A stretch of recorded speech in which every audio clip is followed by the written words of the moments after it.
Hola jóvenes, ¿cómo están? Les habla el profesor Ronald. En esta ocasión vamos a trabajar el curso de Historia Universal, para la cual ustedes pues tienen un libro, ¿verdad? Por lo tanto, en ese libro ustedes tienen que ingresar para poder seguir con la clase a la página 7. En la página 7 ustedes van a encontrar el tema Aprendiendo la Historia. Es obviamente el primer capítulo que vamos a trabajar. Aprendiendo la Historia, en la página 7 ustedes van a ver un cuadro de una imagen, ¿verdad? ¿Qué dice en ese cuadro imagen? Dice así: conocer nuestra historia contribuye a la construcción de una sociedad mejor. Eso nos hace pensar que la historia lo hace el hombre. La historia, todo el conocimiento, todo su conocimiento, aprendizaje, todo lo que ha dejado, restos materiales, monumentales, eso es la historia.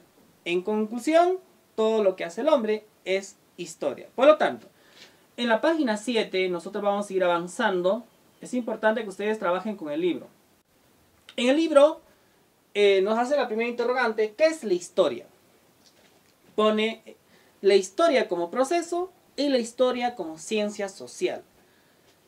La historia como proceso, porque los seres humanos durante mucho tiempo vienen realizando diferentes acciones, y esas acciones ha ido constituyendo las diferentes civilizaciones o las sociedades.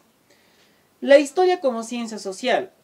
Finalmente, el hombre, para hacer una historia verdadera, tiene que aprender a analizar, interpretar, comparar los hechos históricos. No que la historia se va a inventar, no, la historia se plasma de acuerdo a las fuentes, ¿no? Bien, más abajito tenemos nosotros, por ejemplo, dice, los hechos históricos. ¿Qué son los hechos históricos? ¿No? Se refiere durante la historia, del contexto histórico, de las diferentes etapas de la historia, como es el caso de nosotros para el Perú, la etapa pre-inca, ¿no? ¿Qué ocurrió con los moches, con los nazcas? Durante los incas, un hecho histórico, cómo fue capturado el último inca Atahualpa, por ejemplo. Ya etapa de la emancipación, quien fue el primero en crear una revolución emancipadora, como es el caso de Túpac Amaru II. Esos son hechos históricos porque finalmente ahí viene la presencia, la acción del hombre. Bien, ahora vamos a pasar a la página. Ahora estamos en la página 8. Ustedes en el libro van a encontrar una imagen, ¿verdad? Una imagen obviamente es una torre. Ahí no lo hice, pero es la torre de Bastilla. La torre de Bastilla, donde era como una cárcel, pero a la vez estaba el ejército francés del rey. Entonces, sabemos que en esos tiempos estaban cansados ya de la monarquía del rey. Era momento de sacarlo. Entonces, tanto el pueblo, los campesinos, la burguesía, toman la torre de Bastilla y lo destruyen, para así destruir el poder del rey.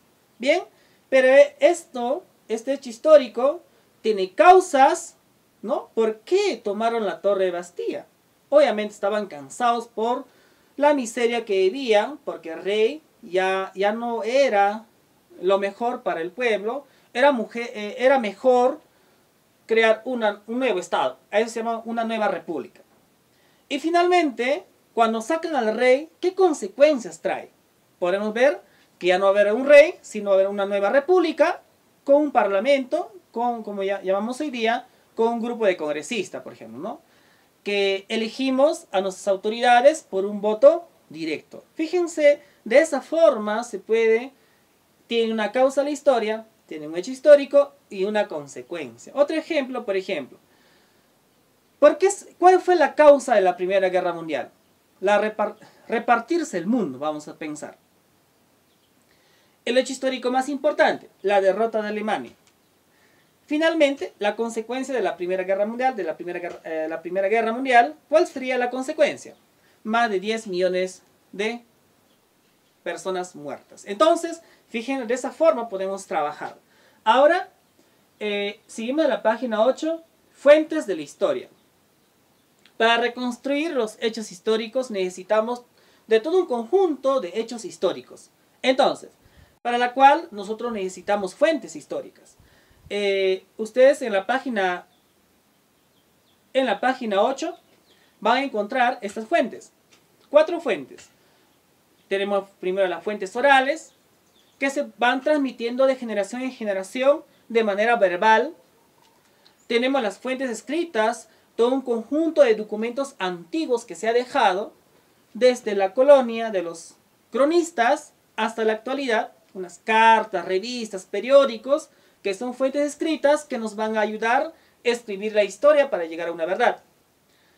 Y la fuente de materiales es todo lo que ha dejado el hombre. Machu Picchu, por ejemplo, el camino de Capañán, Choqquequirao, o una plazoleta hundida, una piedra percutada, tallada. Entonces, todas esas fuentes materiales nos permiten reconstruir la historia. Para la actualidad, también contamos con otro. Las fuentes audiovisuales. Tomar fotografías, ¿no? Con las cámaras. Ahora la tecnología es más avanzada. Constantemente estamos dejando todo un conjunto de rastros. Entonces, eso nos permite también, en la actualidad, pues, reconstruir la historia, quizás hacia el futuro, ¿no? En la página 8 tenemos ahí una madera. Esa imagen que ven ustedes es la primera imprenta, que es sinónimo del inicio de la modernidad. ¿Quién inventó la primera imprenta? El alemán Johannes Gutenberg, en el año de 1446, que permitió imprimir la primera Biblia. Eso es muy importante. Entonces, ¿qué significa imprimir la primera Biblia? Significa que el papel ya se había descubierto y masificándose, obviamente, donde plasmar el conocimiento del hombre, ¿no?